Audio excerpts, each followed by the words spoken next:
A lot of you have been complaining about the NBA and how the Western Conference has most of the stars, all stars in the league. The Western Conference is just too stacked. And I'm just thinking about this. It's like, when has it never been this way? When has the Western Conference have never been stacked?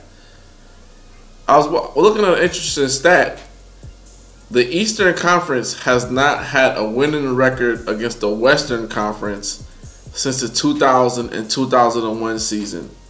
So from 2001 going forward, the Eastern Conference hasn't had a winning season against the Western Conference. So that's all of their records, all the games, all the Western Conference teams against all the Eastern Conference teams. They haven't had a winning season.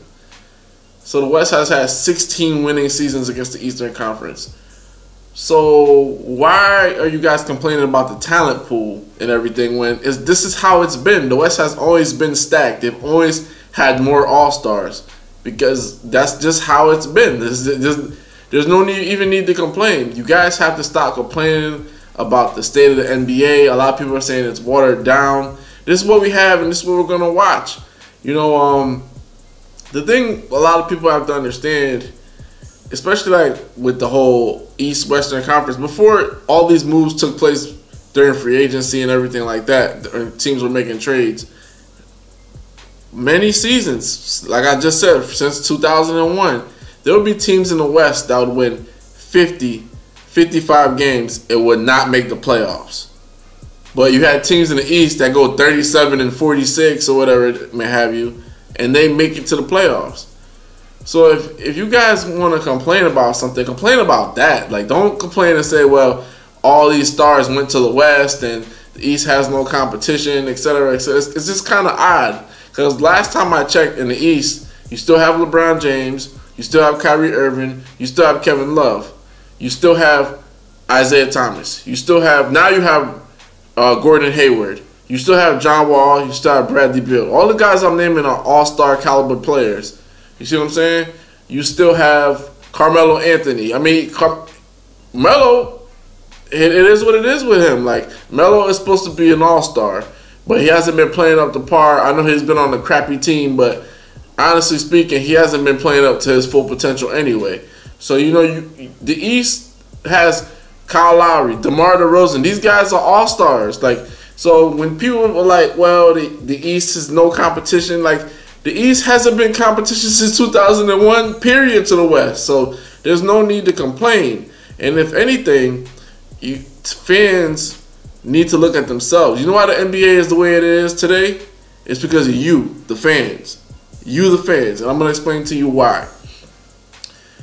The fans have put so much emphasis on guys winning championships and winning rings. They've actually put more emphasis on guys winning rings than the guys that actually have the rings and don't have the rings, to the point where it caused what many proclaim for the past 10 or 11 years, the best player in the game, LeBron James, to go to Miami, not go to Miami, run to Miami after getting beat by the Celtics to team up with Dwayne Wade and Chris Bosh.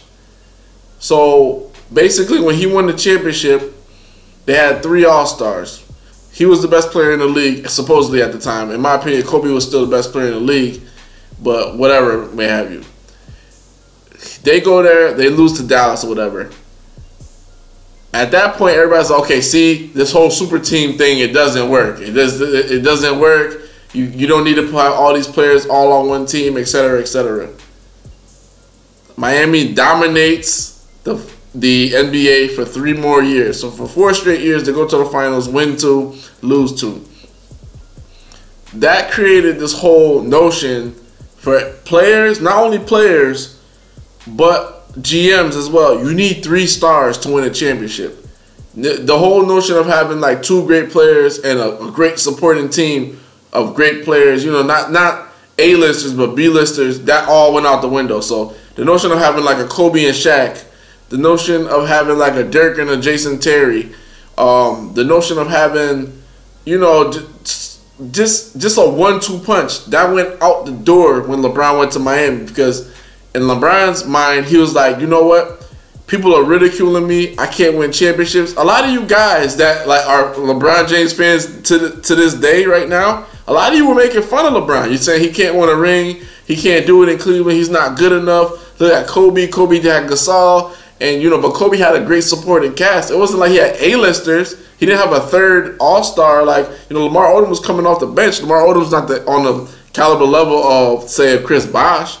So, LeBron was looking at it like, I can't win like this. I can't, the whole, beat the competition. I can't do it like this. So I got to join the competition. And part of that was influenced by the whole Boston Celtics. But with the Kevin Garnett, Paul Pierce, and Ray Allen. But here's the big difference between that and what LeBron James did. And like LeBron James likes to draw a comparison. He likes to say, well, there's a difference what KD did. Here, I'm going to give you the difference between all of them. What happened in Boston was organic. Nobody called each other on the offseason. And the number one difference, all the guys were not in their prime. We didn't have big ticket KG. We didn't have Ray Allen on Supersonics. And we didn't have the early Paul Pierce with Antoine Walker. We didn't have that. So everybody's like, well, the big three, it started with the Celtics. No, like, just cut it out. Like, and that was organized by teams. What LeBron did is he took matters into his own hands. He said, I'm going to Miami. I'm in my prime. Wade's in his prime. Bosh is in his prime. Let's team up. Let's make this happen. So that's the big difference from there. And then the big difference from what KD did was not only he got whooped by the team, he was like, well, I can't beat him, join him. And guess where I got that whole mentality from? I saw the best player in the game several years ago go to Miami. He was ridiculed, but after he won, he was championed. And that's the number one problem why I say that fans need to look at themselves to see why all these guys are teaming up, to see, why there's so much pressure. When a guy doesn't win a championship nowadays, they're no good. They're a bum. They're just trash. You know what I'm saying? Back in the day when guys didn't win rings, it was because there was a guy like Michael Jordan or Kobe and Shaq, you know what I'm saying, or Tim Duncan. Those guys whooped up on the guys that didn't win a championship. So Reggie didn't win a ring, but he lost to the guy that did win the ring. So you gotta respect that. You know what I'm saying? He lost to Jordan, he lost to Kobe. Like, you gotta respect that. It's not like he didn't win a ring because he wasn't good enough. Charles Barkley didn't win a ring because he lost to MJ. Stockton and Malone didn't win. They lost to the Bulls. They lost to historically great teams. Like, there's no dishonor in that. What happened was when LeBron James lost to the Dallas Mavericks, all the jokes came out, 4 quarters, all this other stuff. They put so much pressure on the best guy, the best player in the game. And the best player in the game, when he lost to the Celtics, he ran to Miami. He was like, you know what? I'm not losing no more. I'm not taking this hit. And that was started the floodgates of all this teaming up. And what the fans did at first, what you guys did at first was great. You ridiculed LeBron for going to Miami. A lot of guys were upset. Like, how could you do that? Only people that were happy were Miami fans. But when they won, you gave them all the respect of, say, a Jordan, of, say, a Kobe and Shaq. You gave them all the respect of guys that never did what they did. So it was just like when he won the championship, because a lot of guys didn't think he would ever win a championship like that. A lot of people were like, well, this is not going to work. 3 stars, that's ridiculous. That's over the top. That's stacking the deck. That's stacking the deck. That's ridiculous. You know what I'm saying? A lot of people thought that was, awful. When he won the championship, he got the MVPs. All that talk died down. So what LeBron saw was, you guys are on my back. You're not my fan. You're burning my jersey now. But when I win the chip, all that stops. And nobody put an asterisk on those championships that LeBron won. You win a championship, we win a championship. But, like, what the fans should have did was they should have said, you won a chip, but you had to go team up with two guys in their prime. You had to stack the deck to win the chip. But nobody ever did that. And ever since then, that was the blueprint in the NBA. We need 3 stars. All these teams try to, even the Lakers, Lakers try to do it. Lakers got Kobe, Nash, and Dwight Howard. That didn't work. You know what I'm saying? So, what happened with KD? KD ran to the Golden State Warriors. He's like, hey, I'm not about to be in LeBron's shoes. Back in the day when he couldn't, get past the Celtics and all the other teams in the East. Or remember, LeBron lost to Orlando as well. So it wasn't just the Celtics whooping on him. Orlando whooped up on him too. So, KD was like, I'm not gonna be put in that boat. People are already saying I'm garbage as it is. I can't win with Westbrook. People are saying I can't win with Westbrook, etc., etc. What does he do? He goes to the Warriors. That's the fans' fault as well. Because you got to look, like, a lot of people were saying KD and Westbrook can't coexist. Skip Bayless is one of the main ones. These guys just can't play together. Westbrook is in his way. KD is in Westbrook's way. He's stunning his growth. You got what you wanted, everybody. They split apart. But when they split apart, you guys realize this is not what we really want. And that's kind of the thing about the whole NBA as it is. It's basically going how fans want to see it go. Fans wanted to see LeBron finally win a ring, or not win a ring. They got what they wanted. Fans wanted to see Golden State against Cleveland. It played out 3 straight years. You got what you wanted. You see what I'm saying? It's just like fans don't know what they want, and then what they're asking for. When they get what they're asking for, they don't want it anymore. It's just like whatever. Like when the league was competitive from like, I would say, and this is for like the younger generation. So I would say from the 80s to like early 2000s, I'll say to 2004, 2005, when the league was like super competitive, like you had somewhat of a parity or whatever the case is, somewhat, because Kobe and Shaq really killed it. The Bulls killed it. But when you had teams with all the stars spread across the league, you know what I'm saying? The ratings wasn't that high. A lot of guys was still like, when Jordan left the league, a lot of people were worried about the league. You know what I'm saying? Like, I love the whole, you had certain stars. I love watching T-Mac in Orlando. I love watching Vince and the Raptors. I love watching the Blazers. They had older Scottie Pippen. I love watching, CP3 when he was on the Hornets or whatever. I love watching all that stuff. This is when the Hornets was in the West or whatever.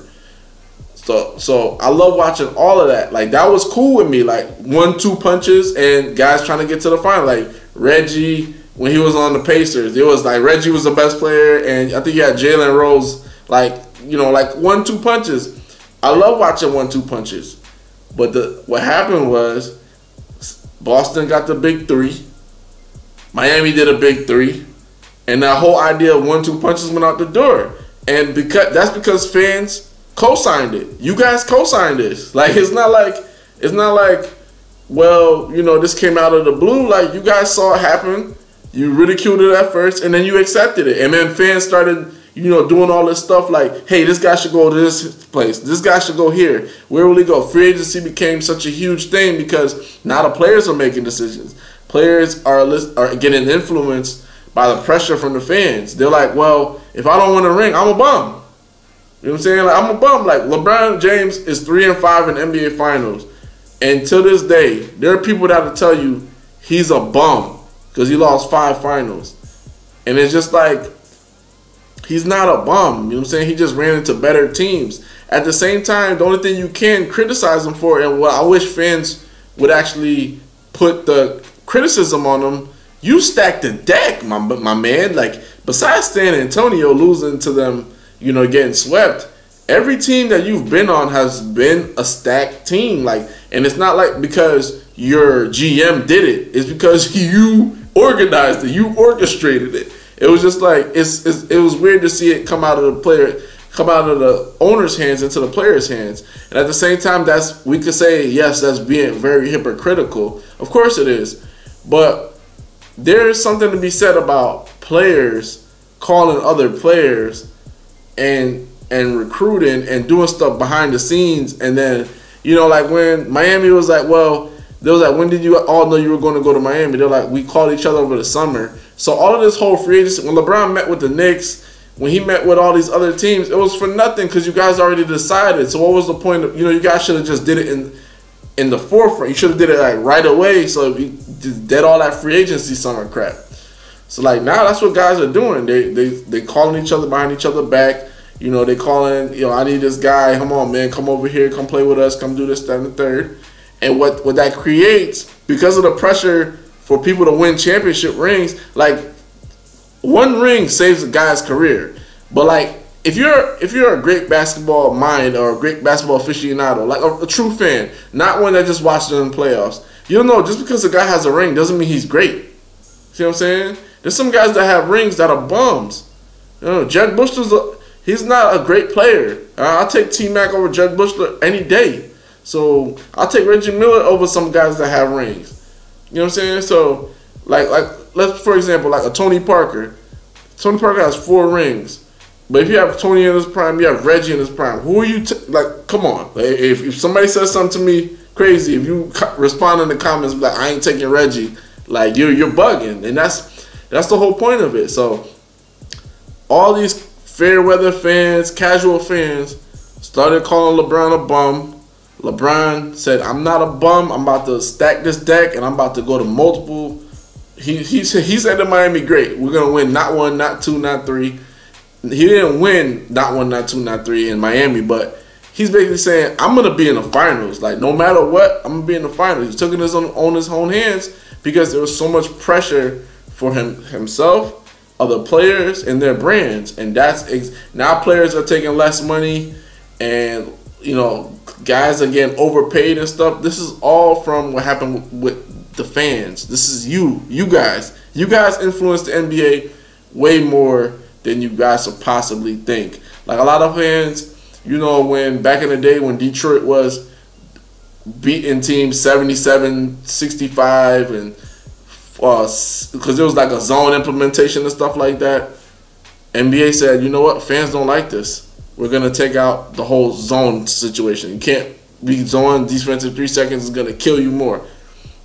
When fans look at the game back in the 90s and the 80s, a lot of fights used to go on in the game. What they started doing, cracking down. Suspend players for 5 games, 6 games without pay. Remove hand checking. We want a faster game because that's what our fans want to see.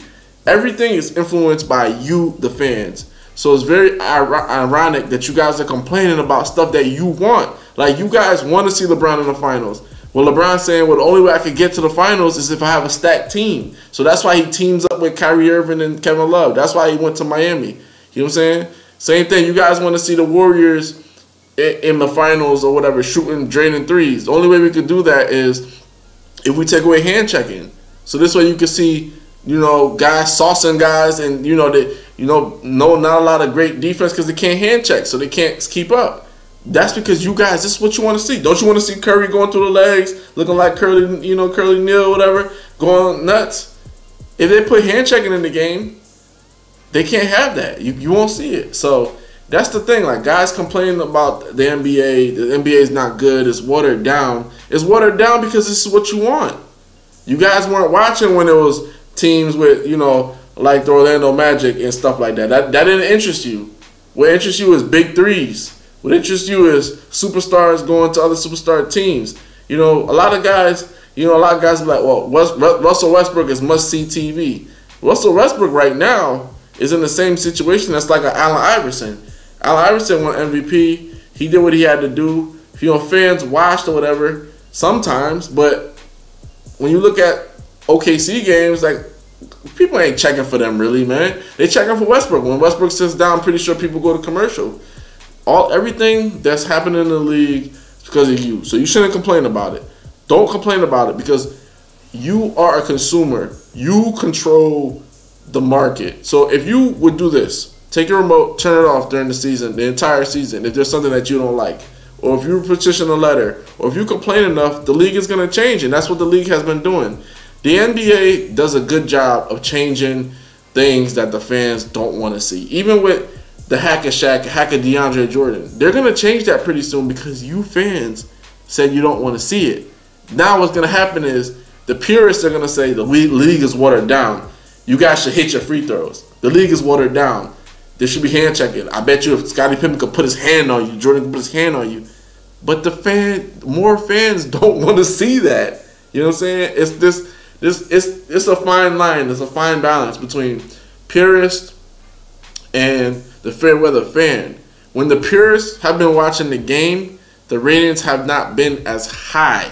But when the fair weather fans are watching the game, the fans that only watch during the playoffs, that's what the NBA is catering to, because that's where the TV contracts are coming from. That's why Otto Porter can get offered $106 million, because fans are tuning in because they're like, well, is Cleveland playing tonight? Hell yeah, I'm watching. Spurs are playing tonight? Hell yeah, I'm watching. Warriors? KD? Hell yeah, I'm watching. It's not like KD's playing, I already know the outcome, I ain't watching. That's what the purists do. You know what I'm saying? Like my friend, you know what I'm saying? He's old school, pretty much like I am. And he's like, man, I'll tell you the truth. I haven't watched a game all season.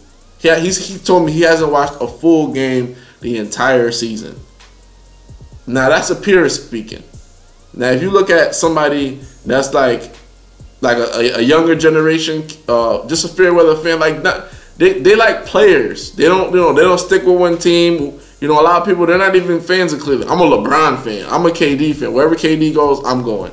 Wherever Curry goes, I'm going. That's the kind of things that we're dealing with nowadays. When those fans are watching those games every day, they're buying the jerseys, they're buying the stuff, they're commenting, they're doing blog posts, they're selling, they're buying tickets, they're buying gear, they're waiting out. The NBA is so popular. There's so much money in it. Now they're gonna put jersey logos. On a jersey, they're gonna put logos for other brands like Home Depot, gas stations and stuff like that. Create Sunoco and everything, Exxon, all of that. So the NBA has gone to such a high echelon of branding and worldwide basketball, period. It's to the point where they don't care about the purists. They just care about what the fans want. And honestly, I can't blame him, because it's a business, it's money. So like, just because I don't like the fact that guys get away with crossing people and they can't get chin checked when they run into the lane, doesn't mean that 9 out of 10 fans agree with me, because 9 out of 10 fans don't. And they're worried about that 9 out of 10, not that 1 out of 10. I mean, at the end of the day, you're running a business. So don't complain about the league. Just stop complaining about the league. Stop saying like, oh, all this talent, the Cavs don't have any competition. Why don't the Cavs have any competition? Because LeBron orchestrated stacking the deck in the East since 2000 and when did he go to Miami? 2006, 2007? 2009, pardon me, 2009. So he did that because, you know why he did that? Because of you. You said he was trash. You know what I'm saying? You said he was trash. He won a ring. He won back-to-back. He felt like I didn't have to validate. Then he lost. Then he was okay, now I gotta validate. So this is gonna continue to go as far as you fans push it. So whatever you want in the league, you have the power more than you possibly can think. If you don't want to see all the stars in the West or whatever, petition the NBA to say, hey, move some of these Western Conference teams to the East. Let's have an even deck. East, West, remove the other sub-conferences or whatever the case is. Because that's a deal that actually Mark Cuban came up with like 4 or 5 years ago. He said, why don't we move all the Texas teams to the East Coast? Because Texas is basically on Central Time. So it's like Chicago. So let's move some of these teams to the Eastern Conference and make it more competitive. So this way the East has more stars. Even though the East has a good amount of all-stars, I can agree the West has more stars. But why don't you, the fans, say, hey, please, let's make this more competitive. Create a petition. You have more power regarding that league than you possibly know. Just stop complaining about it. Because the main reason the league is watered down is because of you guys. You guys thought the Spurs were boring back in 2004, 2000. You thought the Pistons were boring. Guess what? Now we're going to want a faster game. We're going to call fouls on the wing tighter. You guys said, there's not a lot of bigs or whatever. There's not a lot of bigs in the league nowadays. But when there was great bigs in the league, that was kind of boring to you. That was boring. Mutombo, You know, like guys liked Olajuwon, they liked Shaq or whatever. But after a while, when those guys are getting fat and chubby and stuff like that, it went to Kobe, it went to T-Mac, it went to AI. So all of a sudden the wings started getting love, the big man stopped getting love. So what does the NBA do? They cater to the young guys because that's who started getting all the love. So you got to understand the league is the way it is for a reason. It's not for its own selfish reasoning. It's because it's catering to you, the fan. You don't like something in the league, don't complain about it. Do something to create a change. It's Vlad from Hoops Junction. Hoops meets Hoopla. Peace.